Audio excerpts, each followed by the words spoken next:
नमस्ते, आपका स्वागत है। आज हम गुजरात में एक सहकारी समिति यानी एक कोऑपरेटिव सोसाइटी कैसे बनाई जाए, इस पूरी प्रक्रिया को आसान शब्दों में समझेंगे।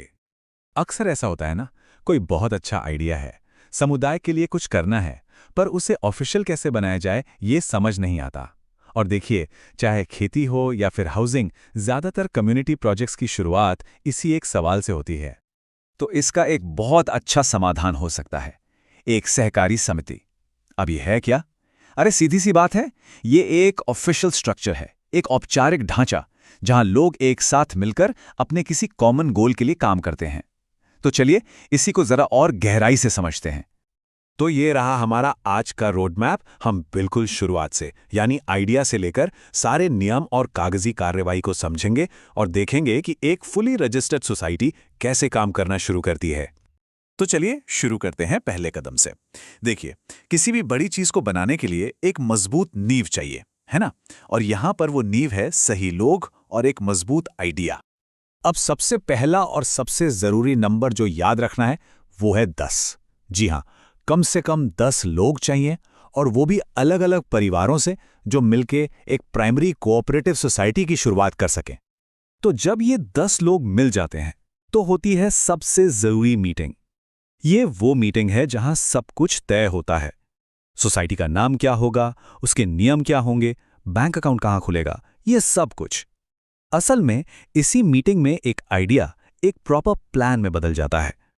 तो अगर हम पूरी जर्नी को देखें तो ये 4 साफ सुथरे स्टेप्स में बंटी हुई हैं। पहले नींव रखना, फिर उसका ब्लूप्रिंट बनाना, फिर कागज जमा करना और आखिर में उसे लॉन्च करके चलाना। चलिए अब इन्हें एक एक करके समझते हैं। तो ठीक है, नींव तो रख दी।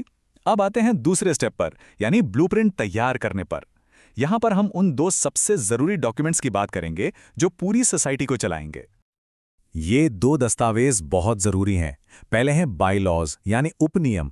इनको आप सोसाइटी का संविधान समझ लीजिए, जो अंदर के सारे नियम कानून तय करते हैं। और दूसरा है स्कीम ऑफ ऑपरेशन, जो बाहर की दुनिया के लिए एक बिजनेस प्लान की तरह है, जो बताता है कि सोसाइटी क्या करेगी और कैसे करेगी। अब ये जो बायलॉज है ना, ये असल में सोसाइटी की रीढ़ की हड्डी है। इनमें हर छोटी बड़ी बात लिखी होती है, जैसे कि सोसाइटी का नाम और पता क्या होगा, कौन सदस्य बन सकता है, पैसे का मैनेजमेंट कैसे होगा, यहां तक कि मुनाफे का बंटवारा कैसे होगा, सब कुछ, ताकि आगे चल के कोई कंफ्यूजन ना हो। चलिए, तो ब्लूप्रिंट भी तैयार हो गया। अब आता है तीसरा और बहुत जरूरी स्टेप, सारे ऑफिशियल कागजात को इकट्ठा करके डिस्ट्रिक्ट रजिस्ट्रार के पास जमा करने का। ये जो एप्लीकेशन फॉर्म होता है, ये देखने में थोड़ा मुश्किल लग सकता है, लेकिन असल में ये बस कुछ मुख्य चीज़ों पर ही फोकस करता है, जैसे सोसाइटी की बेसिक डिटेल्स क्या हैं, पैसों का हिसाब किताब कैसा रहेगा, कौन कौन लोग इससे जुड़े हैं और इसे लीड कौन करेगा। और ये है वो चेकलिस्ट जिसका खास ख्याल रखना है। बायलॉज की कॉपीज से लेकर मीटिंग के मिनट्स, बैंक सर्टिफिकेट और सभी प्रमोटर्स के केवाईसी तक हर एक दस्तावेज फॉर्म के साथ लगाना जरूरी है। याद रखिए, एक भी चीज छूटी तो पूरी प्रक्रिया में देरी हो सकती है। तो जब सारे कागजात जमा हो जाते हैं, तब रजिस्ट्रार उनकी पूरी जांच पड़ताल करते हैं, और जब वो संतुष्ट हो जाते हैं, तब हम पहुंचते हैं अपनी मंजिल पर। और ये रहा वो पल, द सर्टिफिकेट ऑफ रजिस्ट्रेशन। ये वो कागज है जो आपकी सोसाइटी को एक कानूनी पहचान देता है। अब आपकी सोसाइटी ऑफिशियली अस्तित्व में आ चुकी है। लेकिन रुकिए, कहानी यहां खत्म नहीं होती। असल में रजिस्ट्रेशन तो बस शुरुआत है। इसके बाद के 90 दिन बहुत ज्यादा क्रिटिकल होते हैं।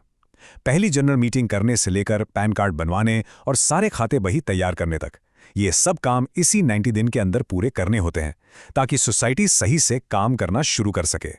तो आखिर में ये सारी कागजी कार्यवाही, ये सारी प्रक्रिया, सब कुछ बस एक ही सरल और शक्तिशाली लक्ष्य के लिए है, सदस्यों की आर्थिक और सामाजिक भलाई को बढ़ाना। यही सहकारी आंदोलन की असली आत्मा है। तो अब जब ये पूरा ब्लूप्रिंट साफ है, तो सोचने वाली बात यह है कि ये पूरी प्रक्रिया तो बस एक टूल है, एक औजार है। असली सवाल तो ये है कि इस टूल का इस्तेमाल करके आपका समुदाय अपनी कौन सी जरूरत को पूरा कर सकता है या किस बड़े लक्ष्य को हासिल कर सकता है।